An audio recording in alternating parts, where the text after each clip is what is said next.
Oke, bismillah. Assalamualaikum warahmatullahi wabarakatuh.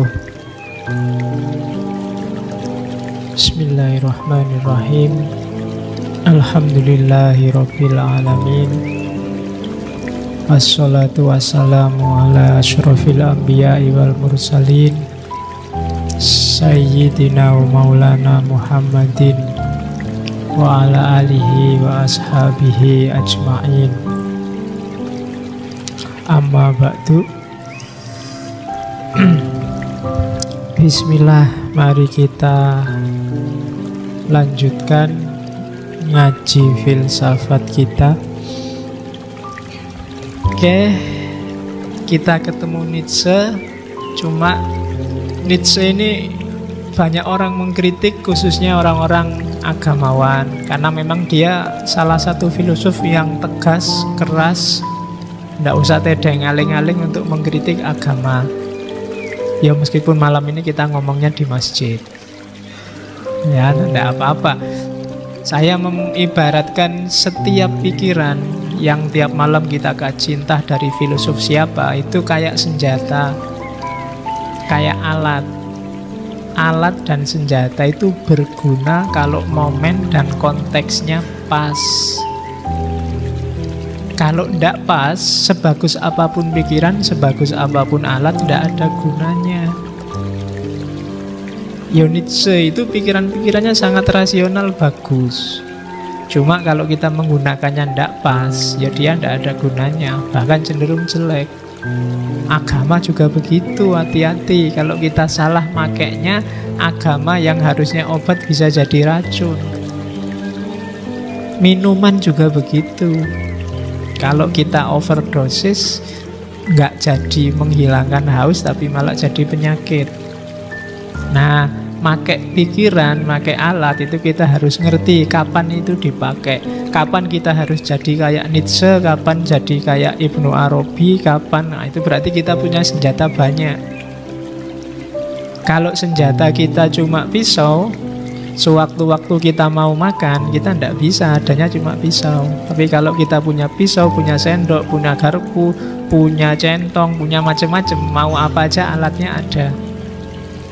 Tapi kalau hanya pisau saja, ya kita terbatas. Kalau senjata kita cuma sumpit, kita tidak bisa makan soto. Kita butuh sendok. Jadi cara memposisikannya begitu. Nietzsche dikritik oleh, kalau Nietzsche itu makanan jenisnya sumpit, maka dia dikritik oleh orang yang makan soto. Coba makannya pas makan mie ayam, itu pas pakai sumpit. Nah itu kadang-kadang kita harus memposisikan pikiran semacam itu. Kalau ada orang kritik, kritiknya itu pas, cuma saja beda perspektif, beda konteks. Dia ngomong apa, kita ngomong apa. Yang sini ngomong agama, yang sana ngomong hukum, ya alatnya beda. Itu yang harus dipahami dari setiap pikiran. Oke, yang jelas tidak boleh panas telinganya, kita mulai belajar Nietzsche. Cuma ini sindiran luar biasa kalau saya, Nietzsche itu tidak pertama-tama untuk agama, tapi untuk keberagamaan. Bedakan agama dengan keberagamaan ya. Agama itu Islam. Keberagamaan itu cara manusia menerjemahkan agama. Keberislaman, nah itu nanti versi-versi. Ada keberislaman gaya FPI, ada keberislaman gaya NU. Itu keberislaman.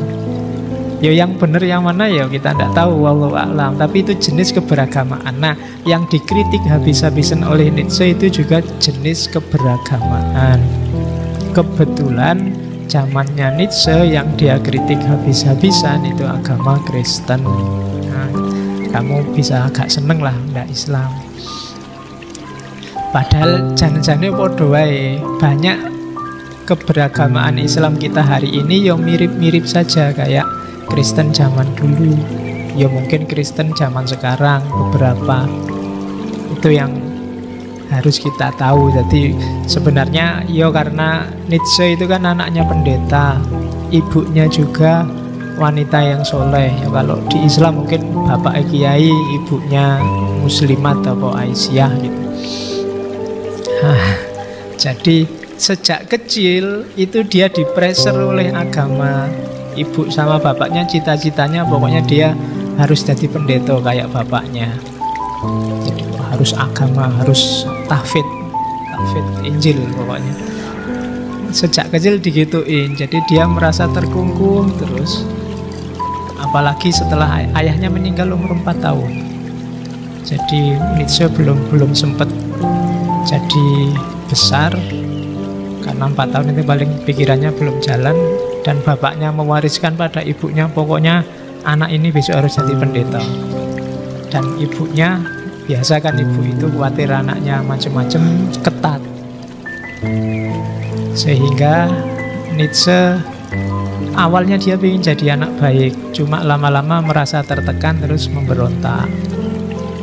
Itu ceritanya. Tapi karena dia pinter, nanti dia awalnya menjelajah ke banyak universitas, termasuk nanti yang terkenal di Universitas Basel. Di Universitas Basel ini dia diangkat jadi dosen, meskipun awalnya banyak dikritik. Kenapa dikritik? Karena belum doktor kok sudah ngajar. Akhirnya sama rektornya di sana, sudahlah kasih aja gelar doktor dulu. Nah, dikasih gelar doktor terus baru dia jadi dokter dan ngajar. Pikiran-pikirannya terkenal. Ya, riwayat hidupnya silahkan dibaca sendiri ya. Dulu saya pernah satu sesi ngomong Nietzsche ketika bab eksistensialisme. Beberapa akan diulang di sini, tapi nanti kronologinya beda karena titik tekannya hari ini tentang Ubermensch-nya, Superman-nya. Jadi tidak ke titik tekan yang lain. Ada film yang judulnya When Nietzsche Wept. Kalau diterjemah ya ketika Nietzsche nangis. Filmnya bagus, cuma nanti arahnya ke psikoanalisis. Di film itu ada banyak filosof, ada Freud, ada Breuer, ada pacarnya Nietzsche itu Lou Salomo, ada banyak. Silahkan dicari, silahkan di download gratis film itu. Tapi insya Allah belum ada yang ada terjemahannya. Ya, yo syukur-syukur kamu bisa menerjemah, nanti dipakai kajian. Kan banyak, sejak kemarin saya ngomong judul-judul film yang ada baunya filsafat. Di film When Nietzsche Meet ini, When Nietzsche Weep ini ceritanya fiksi, cuma memang menggabung-gabungkan beberapa momen dalam hidupnya beberapa tokoh filosof digabung jadi satu, diramu jadi film. Nietzsche akhir hidupnya agak tragis, mungkin stres ya. Yang paling bikin stres Nietzsche nanti setelah dia dewasa adalah patah hati. Ya, dia itu jatuh cinta sama awalnya sih mahasiswinya, muridnya. Cuma dia punya tiga teman ini 2 cowok 1 cewek. Nah, Nietzsche ini suka sama yang cewek ini, cuma si Lou Salomo ini suka sama cowok yang satunya. Jadi cinta segitiga. Waktu dilamar oleh Nietzsche, jawabannya, aku mau nikah sama kamu asal aku dibolehkan nikah juga sama yang satunya. Jadi dua lawan 1. Cuma Nietzsche dimarahi sama saudaranya yang perempuan. Kalau kamu macem-macem kayak gitu tak bilangin ibu loh. Dan Nietzsche nggak berani kalau sama ibunya. Meskipun nanti akhir hayatnya Nietzsche mengalami semacam gangguan jiwa. Yang Nietzsche ini kayak banyak filosof yang lain, dia agak pemurung, penyendiri, khususnya setelah patah hati itu. Cuma penyendiri dan murungnya Nietzsche menghasilkan banyak karya. Ya, beda sama kita ya kalian. Kalau kalian kan penyendiri, murung, entek ke duit rokok, kopi. Ya, kalau Nietzsche menghasilkan karya besar, itu bedanya sama kita ya. Oke, ya dia mengalami gangguan jiwa dan tahun terakhir Dia tidak ingat, nggak bisa diajak ngobrol lagi sudah. Ibunya meninggal, dia tidak ngerti. Nietzsche lahir 1844, meninggalnya pas tahun 1900. Dan dia dianggap sebagai pelopor transisi dari puncak modern menuju postmodern. Kritiknya luar biasa menginspirasi. Dia dianggap tokoh eksistensialis paling besar, paling berpengaruh nanti. Kalau di Islam nanti dia banyak mempengaruhi Muhammad Iqbal.